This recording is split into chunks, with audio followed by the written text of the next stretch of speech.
Hello दोस्तों, आप सभी का स्वागत है एसके टेक्निकल क्लासेस में। तो चलिए दोस्तों, एक नए सेशन में आप सभी का स्वागत है।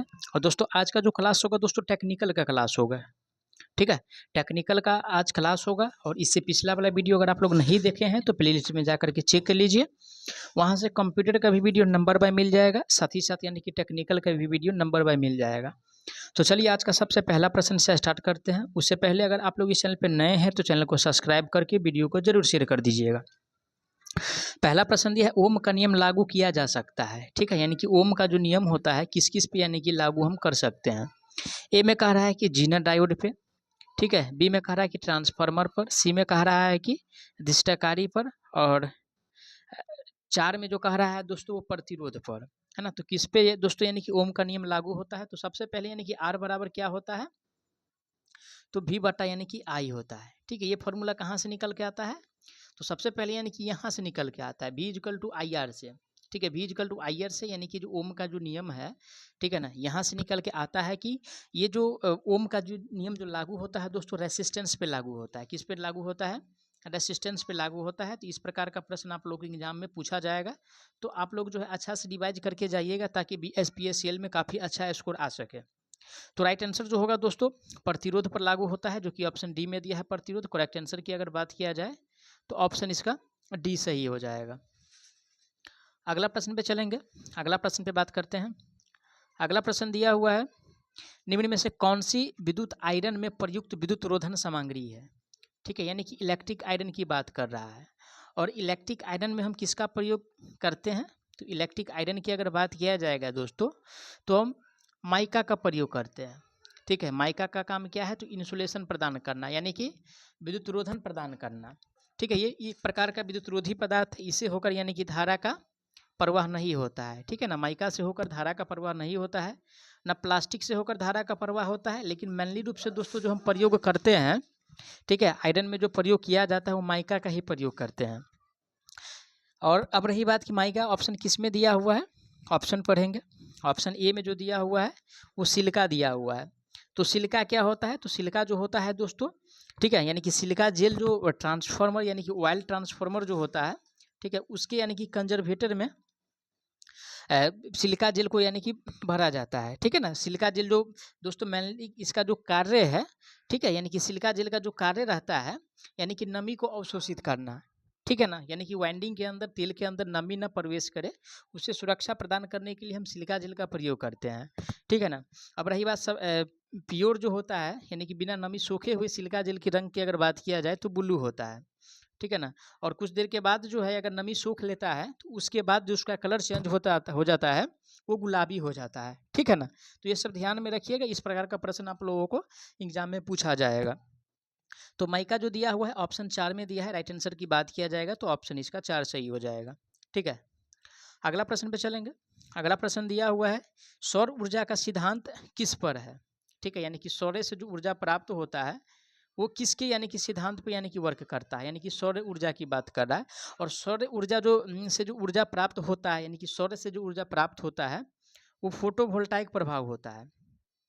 क्या है, फोटो वोल्टाइक यानी कि प्रभाव होता है, यानी कि इफेक्ट होता है। फोटोवोल्टाइक इफेक्ट पे यानी कि वर्क करता है कौन सा, तो सोलर सेल। अब रही बात कि फोटो वोल्टाइक प्रभाव जो दिया है ऑप्शन ए में दिया है, करेक्ट आंसर की अगर बात किया जाए तो ऑप्शन इसका ए सही हो जाएगा। जबकि विखंडन की अगर बात किया जाए तो विखंडन जो होता है दोस्तों न्यूक्लियर पावर प्लांट में होता है। किस में होता है, न्यूक्लियर पावर प्लांट में, यानी कि विखंडन होता है, जिससे यानी कि विद्युत का यानी कि क्या होता है, तो उत्पादन होता है। ये ध्यान में रखिएगा। अब रही बात की जल विद्युत की बात किया जाए तो जल विद्युत दोस्तों यानी कि हाइड्रो पावर प्लांट है। ठीक है, यानी कि इसमें यानी कि हाइड्रो पावर प्लांट में जल के द्वारा यानी कि विद्युत का उत्पादन किया जाता है।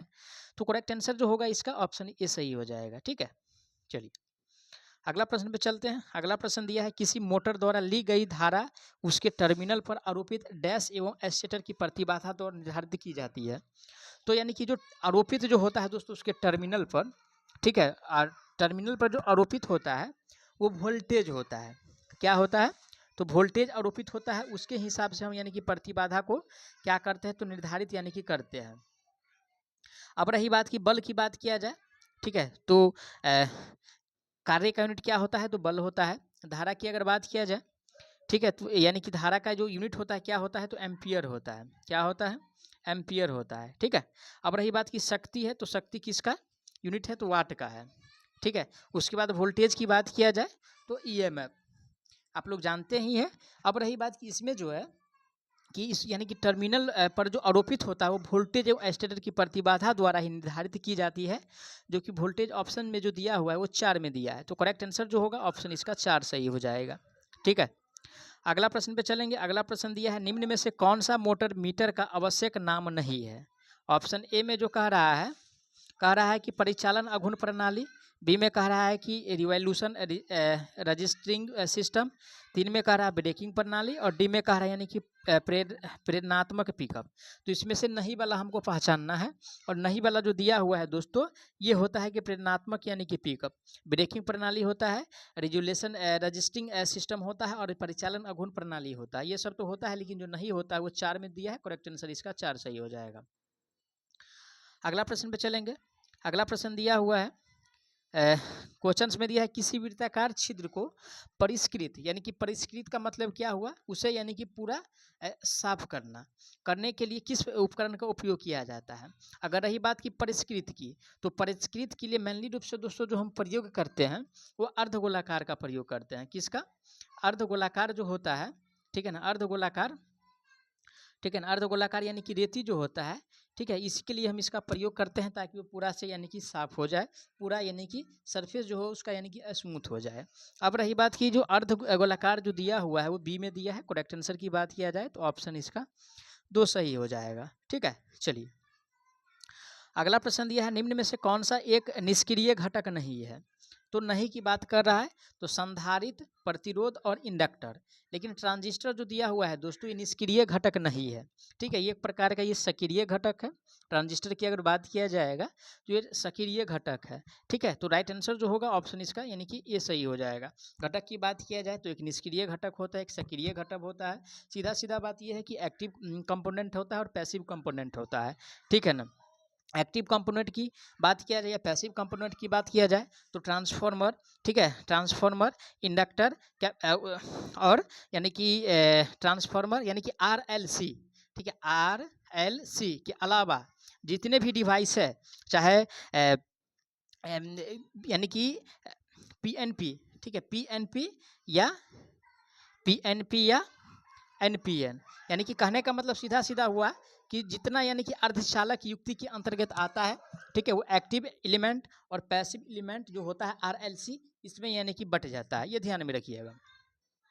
अगला प्रश्न पे चलते हैं। अगला प्रश्न दिया, एक यूनिवर्सल मोटर में सामान्यतः ब्रश की चौड़ाई और कम्यूटेशन सेगमेंट की चौड़ाई का अनुपात क्या है।